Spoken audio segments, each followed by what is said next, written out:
Good afternoon, everyone. Welcome to our presentation. I'm just going to do a quick intro before we start. Omid is a research associate at the Learning Research and Development Center based at the University of Pittsburgh and serves as the Director for Learning and Innovation at WGU Labs.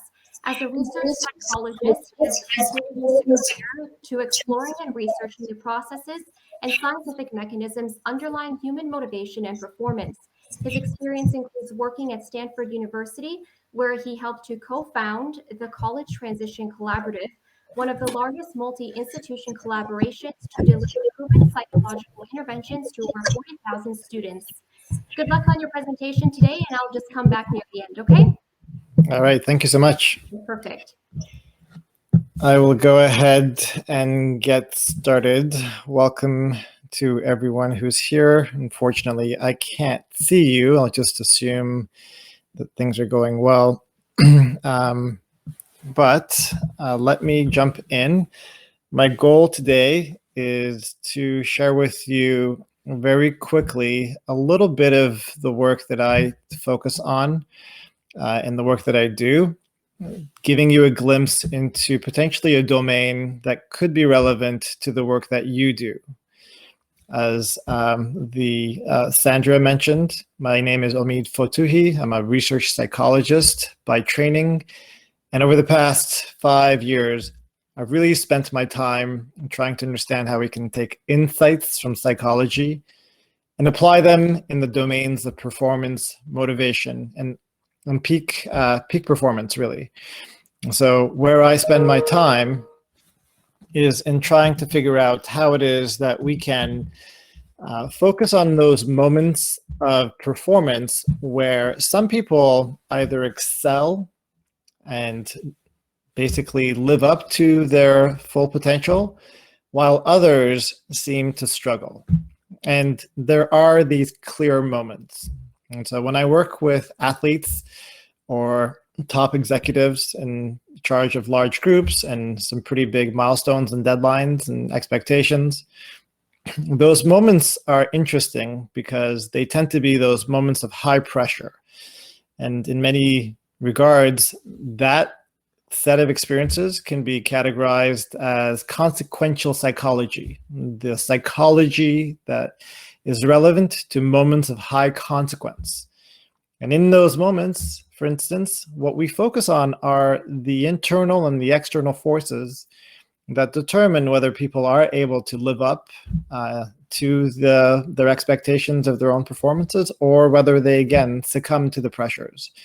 This adrenaline management, this pressure management, that is a set of core skills that's relevant for high consequence, high stakes moments. There's also an entirely different domain of performance that's relevant to many of us on a day-to-day basis. And that has to do with the psychology of mastery. And it's related but distinct, because when you think of the moments that make up long-term mastery, those are not the high stakes, high adrenaline, high stress moments that are critical, but rather the low stakes, routine, day-to-day management of your moments that accumulate to whether you're able to make continuous progress or not. And so in the work that I do, working with athletes and working with leaders and individuals, I focus on how moments are managed through the employment of adaptive mindset skills. And that's basically going to be a quick glimpse into some of these skills that could be relevant to you all and the folks that you work with in your roles, that ultimately leads to better and more optimal performances in critical moments, whether they be high stakes moments or low stakes and routine moments. And I think understanding that there is a distinction also helps us understand what kinds of strategies are relevant for which cases.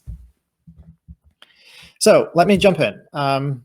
One of the things I do want to remind all of us, and I think if you reflect on this for a second, is that we all have a great deal of potential, but oftentimes we fall short of that potential. In fact, there's no shortage of quotes that remind us that the human potential is basically infinite.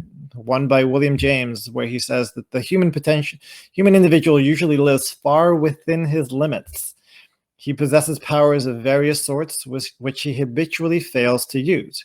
Compared with what we ought to be, we are only half awake. Another quote by Eliud Kipchoge, who just over a year ago now broke the world record for completing a marathon. And upon doing so, he actually articulated that there's even more that's possible, that no human is limited, even when we achieve great things.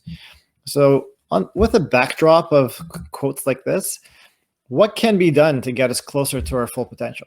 As I've mentioned, my own work is sort of obsessed and focused on this very question. How do we optimize performance so that we can draw as much impact as possible from the time that we have? And in the work that I do, I have a curriculum, I have a set of themes that I consistently hit upon that move individuals and organizations closer to optimal performance. Unfortunately, in our time together, we won't have the time to go into detail, but I do hope to give you a quick preview. So excuse the small portions. We're going to be taking a tapas approach to our feast today. But I do invite you to reach out to me with questions, or if you'd like to continue this work, I'd love to put you in contact with some resources. Because ultimately, I think this work is worth investing into. And if you have any questions, I would love to hear about them as well towards the end of our time. And I'll try to allocate a fair bit of time for that discussion. Two of the mindset skills that I'll be spending some time on today have to do with how we manage time and how essentially we are myopic, all of us, in our day-to-day functions, as well as how we react to the events in our lives, essentially putting into place the strategies for more effective goal setting that can optimize, again, our performances. A question that I often get asked in my field and in this work is that I come into these situations and I show people that these changes in skills, these changes in mindsets, over a long term can lead to pretty dramatic changes in outcome. Whether one person or one organization has a high level of success compared to another individual or an organization that is riddled with chronic stress, underperformance, and challenges and failures. And when I present this difference, the common question that I get is, well, given the vast difference in the outcomes, that probably means that there has to be a pretty dramatic and significant difference in how we behave now. Is that the case? And I remind them that that's not necessarily the case. I began this talk talking about the two different performance domains, the high consequence domains and the long-term chronic kinds of experiences that determine how you do. And in that second frontier, in that second dimension of habitual behaviors, it is the accumulation of small behaviors and small beliefs and small mindsets that average out to pretty significant difference across a long time. And so this picture, I think, captures that quite well. If you want to have a competitive edge, do you have to have a significantly faster speed than someone who's next to you trying to outrun that bear? No, you just need to outrun them by a little bit. And the same is true with adaptive mindsets. What they do is they put you at a slight edge, giving you that step ahead so that you are able to reap the benefits that others are still struggling with. And over a long time, the accumulations of these little rewards will set you significantly apart from the competition. And really a great way to think about this work is that ultimately it is like compound interest, that early successes lead to more successes and more opportunities and greater successes. And that ultimately changes your identity and it changes your sense of self-efficacy, leading you on a path of greater success. And we have demonstrated research showing that even seemingly simple changes in beliefs or practices over a long term matter pretty significantly. And so today I'll be sharing with you a couple of those mindsets that can potentially set you and your teams apart. One of the things that I really enjoy about my work as a psychologist is that we get to question what seemingly seems obvious to a lot of folks. So we question things like reality, and we question things like time, because from a psychological perspective, these seemingly obvious factors of life are not as clear-cut and as consensually felt as we think they are. Time, for instance, is a fascinating construct because, unlike anything else, there is no concrete time that you can grasp onto, that you can hold on to, and that ultimately time is an entirely psychological and mental construct. And how we experience time and navigate time is entirely based in our minds. When we realize that, we also recognize that there's going to be bias in how we perceive and process time. In particular, time is one of those things that's prone to how we view it retrospectively compared to how we view it prospectively. Retrospectively, for instance, if we all recognize that 20 years ago we had vastly different interests and preferences and habits and hobbies than we do today, we also realize that over time we've changed, we've grown a fair bit. And yet when you ask that same question to people and ask them to project where they think they'll be 10, 15, 20 years from now, they somehow project their current selves into every stage of their future. They think that they'll have the same preferences, they'll think that they'll have the same reactions, the same responses. And this bias in how we process time can be a limiting factor. It can ultimately impede our willingness to engage and invest in the small efforts needed to be able to cultivate the skills and the habits that can have a dramatic change. So it begins with recognizing that time and our experience in time is biased by our perceptions. So that's one of the important things to highlight, because one of the things that I also mention is, as we think about the way that we navigate through time, there are also common biases in terms of how we process time. One thing that I'll mention is that we're all myopic. And this is because we have an ancient brain that is basically developed in layers over time throughout the generations, that more sophisticated layers of our brain's processing capabilities are built upon the earlier stage brain mechanisms that determine how you react in the immediate moment. Ultimately, we have these brains that were evolved to survive. And with that, we have a hard wiring to react to immediate challenges and to immediate rewards. And it's hard to move away from that hard wiring because it is so fundamental. It is sort of innate, almost instinctual. But without recognizing its functions, without recognizing its influence, it might be hard to move away from its primal urge and its pull to get you to be as reactive as we are. Let me go into this a little bit more with some examples. In a common paradigm experiment, they ask individuals, if I gave you the choice of taking one box of chocolates now versus a box of chocolates that's twice as large a week from now, what they find is that a lot of individuals actually choose the smaller box of chocolates now compared to the larger box of chocolates that they might get a week later. And the reason for this is because right now they have more proximal access to their ideas that maybe they're hungry. They feel that with their body. They know that they've had a hard day, so maybe they feel they deserve the box of chocolates now. And they also discount how much they'll appreciate that box of chocolates a week from now. They don't think that they'll be as tempted by the box of chocolates a week from now as they are right now. And so from that perspective, it seems rational. Let me choose the smaller box of chocolates now and forego the larger box of chocolates next week. And yet we ask the same question of individuals, but now we ask them to imagine getting either a smaller box of chocolates a year from now, or a box of chocolates that's twice the size a year and a week from now. So the difference in time is actually the same, but it's just forwarded by a year.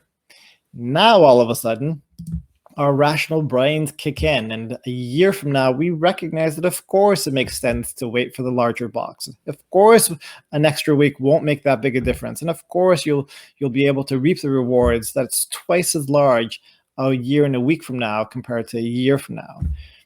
And yet they're blind to the fact that given that same paradigm in the immediate moment, the same calculations do not apply. They don't recognize that in the immediate moment, the myopia that comes over their decision is not rational. And so being able to understand how we can optimal at the next level, closer to our optimal level, has to come with a component of understanding how we process time and how we manage decisions with this implicit processing of differential time. As I mentioned, our brains are designed to survive. Designed to pay attention to the most proximal threats and the most proximal rewards. One of the things I will mention is that in terms of threats, in our current society, there aren't that many threats left. And so what is still threatening to us? Back when survival really was at stake, the threat to survival actually had to do with whether we felt like we belonged, whether we felt like we were still part of a group. Because if you were ousted from a group, chances are you would get eaten by that T-Rex. But today, we don't have T-Rexes. We don't have real threats that could threaten our lives.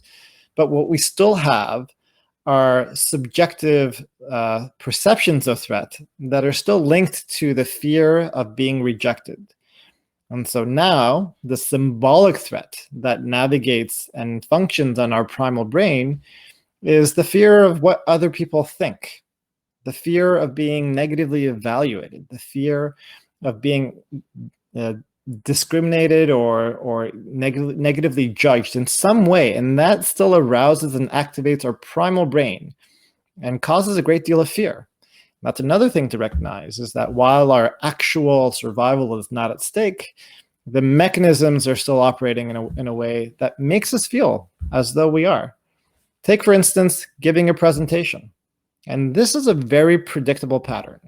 Now, in my platform here, I have the feature of being able to randomly choose one of you as the audience members to be shown on the screen. And what I'd like you to do, as I'm going to do this now, is for you to tell me what is your greatest fear and why you think that's an issue in your life.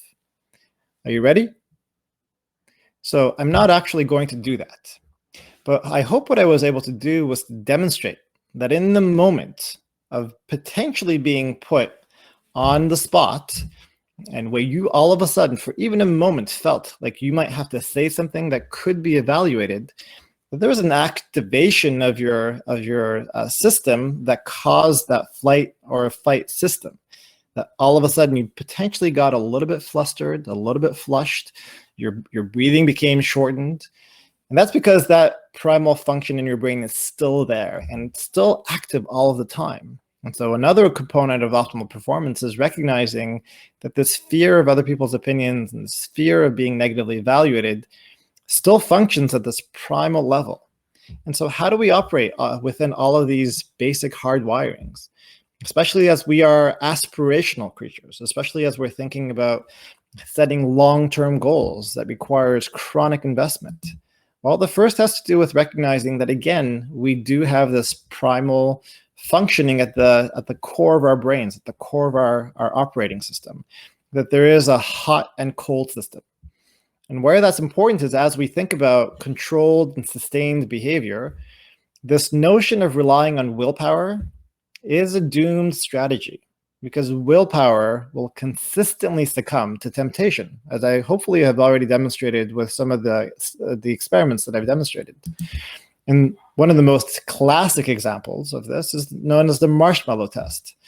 Now, in early trials, many years ago, back in the 70s, Walter Mischel, who pioneered the Marshmallow Test, showed that when kids are given the option of getting one marshmallow now or asked to wait for 15 minutes in exchange for an additional marshmallow, that the vast majority actually can't wait. But interestingly enough, those who did wait ended up faring much better 15 years later compared to those who didn't wait. And the question was, why is this? Is there some sort of permanent personality trait that distinguishes between some individuals and not in others? Is there something innate and fixed that, again, predisposes others to be tempted more easily than us? And initially, that's what we thought. In fact, the marshmallow studies laid the foundations for personality psychology. But in recent revisions of those classic studies, something very interesting has been surfaced. In fact, what we've realized is that those kids who either succumbed to temptation or didn't actually employed strategies in the moment that regulated the level of their temptation. That those kids who were able to resist engaged in tactics and behaviors that diverted their attention away from the temptation and somehow distracted them in that moment. Whereas those who succumb just kept looking at the marshmallow, maybe picked it up and smelled it, tasted it. And of course, willpower in those moments of intense impulse failed consistently over and over again. So in a nutshell, and again, this is just a very quick preview, some of the skill sets that we uncovered in the training that I've pioneered have to do with understanding the role of emotions, being able to prioritize devotion over emotion, recognizing the forces that drive impulse and distraction. Many of the situations and the strategies that actually are effective will not rely on your willpower or your internal resources, but will recognize the challenges of the context. And so an adaptive strategy actually is being able to control the context in which we navigate some of these choices. There's also ways in which we can hijack the hot system to work in our favor, so that what we do is we keep the temptation, the reward proximal, right in front of our line of vision. And that's where goal setting is also a really powerful tool. I really quickly want to now talk about goal setting and how it's typically presented and why it often fails, and how one little adjustment to goal setting could potentially elevate you to more effective goal setting. First thing I want to say is that there is this culture that we have all bought into, that goals are somehow a significance of the kind of person, the kind of personality that you have. That essentially the caliber of your goals equates to the significance of who you are as a person. Now that's a lot of weight to put on whether or not you have goals or not, right? And with that comes a lot of pressure. And pressure in general is not adaptive. In fact, one of the challenges that most people have is in letting go of their goals. I encourage the folks that I work with is to divorce their goals that no longer serve them and to marry the goals that are functional, that serve you now. How many people have you met who have the same goals of losing that extra 20 pounds year after year after year, every New Year's Eve? And yet they never get to that. In fact, what they do is they move further and further away from that goal. That's because of this unwillingness to let go of a goal that is no longer serving you. And so as we think about goals, you have to recognize that if they're not functional, then they're not serving you. And if they're not serving you, it's okay to let them go. That is not a reflection of who you are. Unfortunately, there is this implicit perception that your goals equate to the kind of person that you are. Now, I won't belabor this, but goal setting does tend to be one of the most proven and effective strategies of increasing outcomes and productivity. There's a lot of research on this through various mechanisms. It directs your attention and energizes you. It helps you with persistence. It helps you employ more effective strategies. It reduces your stress, and it increases your working memory because you have fewer things to think about. And again, the literature is abound with why and how this works. Now, how goal setting is often presented is through this acronym of SMART goals. That there's specific, manageable. We all know these acronyms, but what they essentially summarize into is that the goal should be specific, challenging, and time constrained. One component of goal setting that was part of the original formulation of goal setting that isn't conveyed in modern days is that goals also have to be self-generated. We're often told, or we're often the ones telling our students, our employees, our teammates, what their goals ought to be. But in order for goals to really be effective, and this is a challenge for you, to not only just take what you hear and sort of absorb it and move on, but to see if you can turn what you just heard today and what we're hearing today and apply it into some action, because ultimately goal setting when self-generated is the most powerful. So my challenge to you is, if there is one goal that you could go and set for yourself today after this presentation, what would that be? And jot it down really quickly, anywhere, on your computer, on a notepad. Just jot down something, but it has to be something that you want, that isn't too connected to either past goals that you feel like you have failed or haven't succeeded in, and that you think will improve your life in some significant way. For the sake of time, again, I'm not going to go into too much detail. These are meant just to be a very quick glimpse into some of the strategies and some of the research that can be applied into our own lives, which hopefully will help us achieve a level of performance that's closer to where we want it to be. So with that, I think what I want to do now is actually pause and see if there's any questions. I would encourage you to post your questions in the chat. I don't know if the function to just speak up is available. I would certainly be welcoming of that, but I'll pause here and see if there's any questions. Thank you.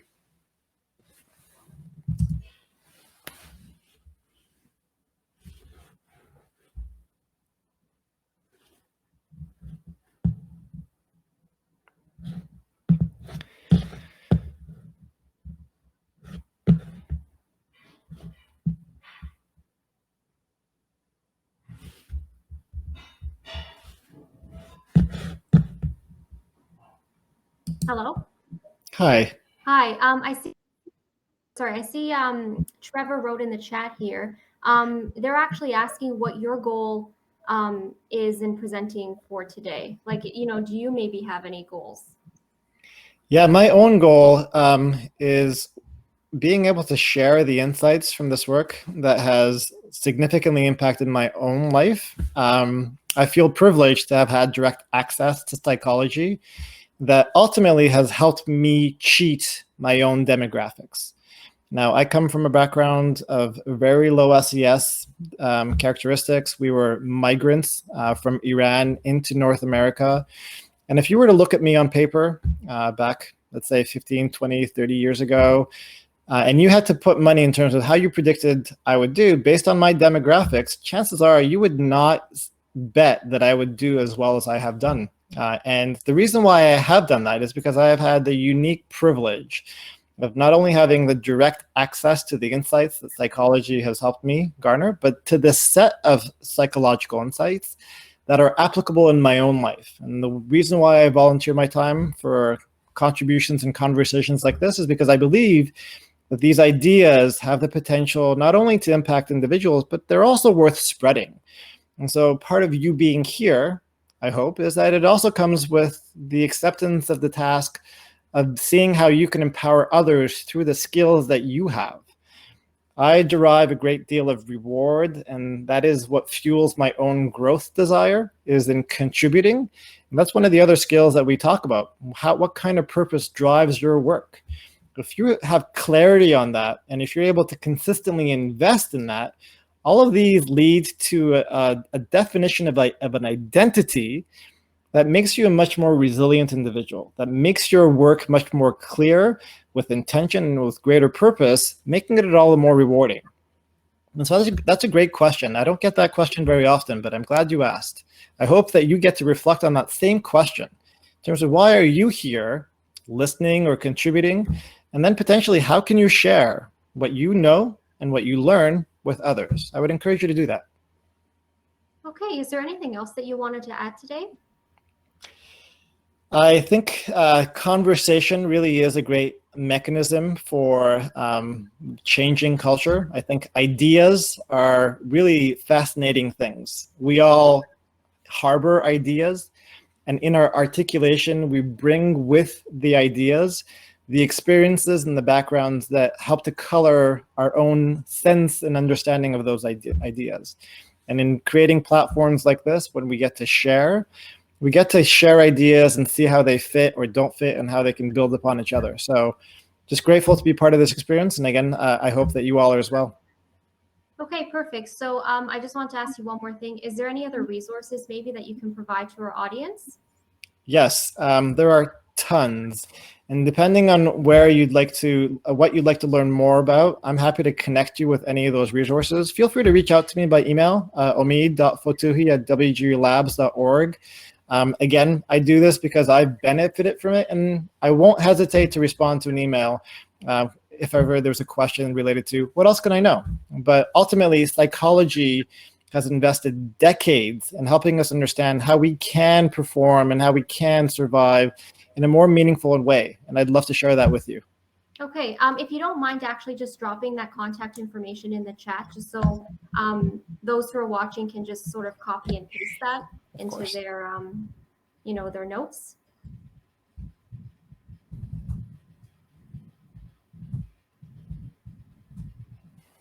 Yeah, feel free to reach out. I'd love to continue the conversation. Okay, perfect. Thank you so much for your presentation. I believe the panel is actually going to be starting just at 3:30, and that's going to be on the main stage. So if everyone wants to head over there. Thank you. Be well, everyone. Thank you. Bye-bye.